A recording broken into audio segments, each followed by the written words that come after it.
My name's Claire Kelly. I'm the Manager of Youth Programs at Mental Health First Aid Australia.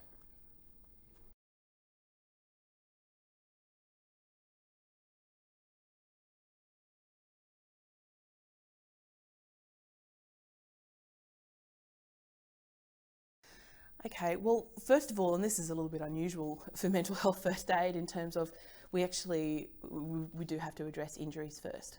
If they are medically severe injuries, they might need to be checked out by a medical doctor or somebody.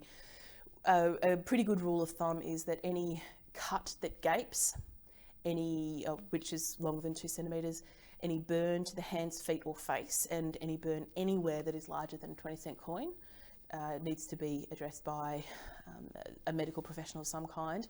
And any self-poisoning. Now, self-poisoning is not as common as injuries to the flesh, but they can occur and always needs to be seen as a matter of emergency, because a young person may not even really be aware of what they've taken or how much. We really recommend people offer first aid, but try not to insist on it, because it might be that the young person actually needs to do their own first aid as part of what they get from it. And if you take that part of it away from them, they may need to engage in the behaviour again more quickly. But I think it's a really good idea to reflect on your own state of mind before approaching a young person about your suspicions, and actually be prepared. If a young person says, yes, that's what's going on, you don't say, well, that stops right now, or that's going to scar. None of those things are useful. It's important to be able to keep a level head about it and say, wow, I'm really sorry to hear that that's what's going on, and I'd like to help you to find some better ways to cope and talk to somebody who's going to be able to help you with those sorts of feelings. So finding somewhere where you've got time and space. Don't grab a kid on the way out to morning tea and say, I want to talk to you, for example. Really an opportunity where you can actually spend a little bit of time is important, because there may be floods of tears, there may be lots of, yep, I feel really out of control and I need someone to help me with this. Or there might be, nope, everything's fine. In which case it might be that maybe it's not the right time, maybe you're not the right person, maybe somebody else would be better suited to ask that question.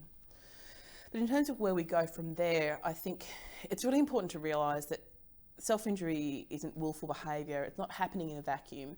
A young person who's engaging in self-injury needs help with their mental health of some kind, whether they meet criteria for mental illness which needs treatment, or whether they're experiencing extreme distress which they need some other way to manage. Some kind of help is going to be needed, and at the very least a clinical assessment of some sort should be sought. Yes, occasionally young people engage in self-injury just to see what it's like, just because a friend has tried it. But share the immortal words of a 15-year-old girl I spoke to about exactly this topic a couple of years ago. She said, I did it once. And I said, oh, right. I thought, oh, here we go. This is where I find out I'm actually talking about her and not the friends. And she said, it really hurt. She didn't have distress that she was trying to manage. She tried it because her friends had tried it and she wasn't going to do it again. Although, I say that now, in a few years, if she was really unwell, that might change. We just don't know. We need a lot more research.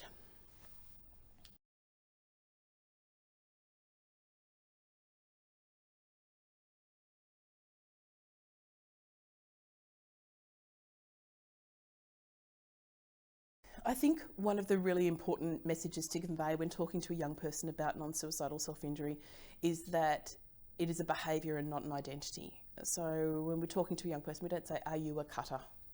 They're actually a person who engages in self-injury, and that might be in the form of injuring their skin in some way. That we don't treat a young person as a brat or a drama queen, that it's bad behaviour. Instead, we focus on, this is a coping strategy which you've identified and which is working for you, but it is a harmful one and there are better ones. So really, rather than saying, this stops now, in fact, we strongly recommend that as a first aider, as a parent, as a teacher, as anyone without clinical skills in this area, you don't focus on trying to stop the behaviour at all. We focus on what can we do to delay it. For example, it might be that, can we give this 5 minutes? Can we give it 10?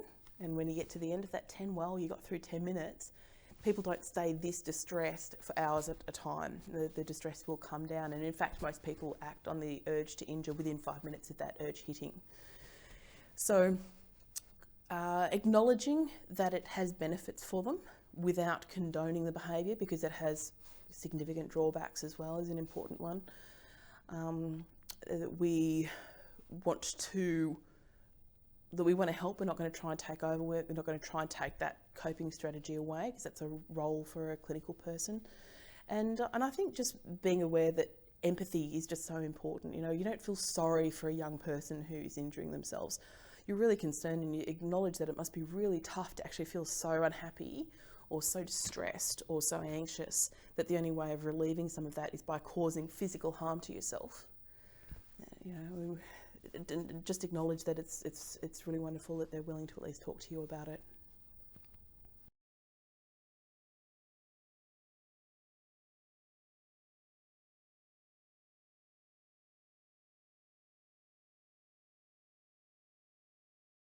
So there are a lot of much more positive coping strategies that people can engage in. I think it's important to avoid being really forceful about the use of other coping strategies. It can take time.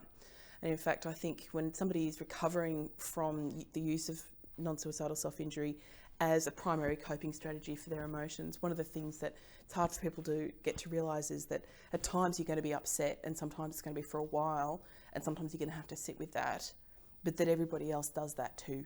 You know, people who haven't previously engaged in self-injury sometimes have to sit with painful emotions too. So there's two ways to answer that question, really, and one of them is to say that the coping strategies negotiated and practiced with the help of a clinical practitioner of some kind, clinical psychologist, school counsellor, the range of different sorts of professionals who are able to help are going to be the best ones and the most long-lasting ones. However, at the same time, it might be a little while before you can even have a first appointment, and those first couple can be really tough. In fact, they can be as distressing as anything else that a young person might experience. And it might be that in between times you need to help them to cope with distress that otherwise would have sent them directly to whatever harmful coping method they actually use. And there's a range of different things. I like to sort of think of the 3 Ds: delay, distract, and do something else. Delaying is really about saying, can we get through 5 minutes? And if we can get through 5 minutes once, can we get through it a second time? You know, and just actually delaying and putting off and seeing how over time emotions do start to come down. Distracting is about doing something engrossing, and it might be something like watching a film, particularly a film that, you know, is funny, or, you know, that might make somebody laugh. And, you know, some people are going to go, I'm miserable, I'm not going to watch a film that's going to make me laugh. But for another young person, it can be really helpful. The best strategy is always going to be the one that a young person can identify themselves. For others, it can be creative pursuits, painting, drawing, writing. Can be all quite good ways of actually getting some of the negative emotions out as well, actually putting them down on paper rather than all of it just being up here. For others, doing things like exercise that can actually, you know, help to adjust brain chemistry. Fabulous thing to do, as long as it's not exercising to the point of pain and just substituting that. And finally, I think doing something else can be about a way of, if you can work out what need you've got and how else that could be fulfilled, that can be a really effective thing to do. So for example, if, you know, I feel like I'm not a real person and I need to see blood in order to know that I'm a real person, there are other ways that I can work out, you know, if I'm a real person. And it might be that, you know, sort of thinking about my hair and the way that my hair sticks into my head is, that's okay, that's all very real. If I pull out a hair, I can feel that pain there, but I'm not doing myself any harm. If it's something about needing to be soothed or needing to be punished, self-soothing and forgiving yourself rather than punishing yourself can be a really nice way to go. But this sort of thing does require a young person to have some understanding of what motivates their own injury, and that's not always the most obvious thing. You know, when the first time we ask a young person, why do you injure yourself, the answer is often dunno. The answer that a clinician gets a few weeks later might be more like, well, because I need some way to get a lid on all this stuff. So that can require a little bit of insight. I think the most important thing is that we don't just jump on the web, look at lists of things to do and go, hey, this hurts, but it's not causing any lasting damage. I'll do that, because when we continue doing things that hurt, even if they don't cause lasting damage, we're continuing to feed the brain messages about you can only feel relief if you feel physical pain, and those things are not ideal. And of course, the other thing is to actually just talk to somebody. It might be getting on the phone, calling a friend, going to visit a friend, and it might be that you have a conversation about, this is what's going on with me right now and I need a way to take a lid off this, or just calling and talking about anything else at all, because most people won't injure in front of somebody else and even over the phone, in a sense, is in the presence of somebody else, and it can just be a way of doing a little bit of soothing otherwise.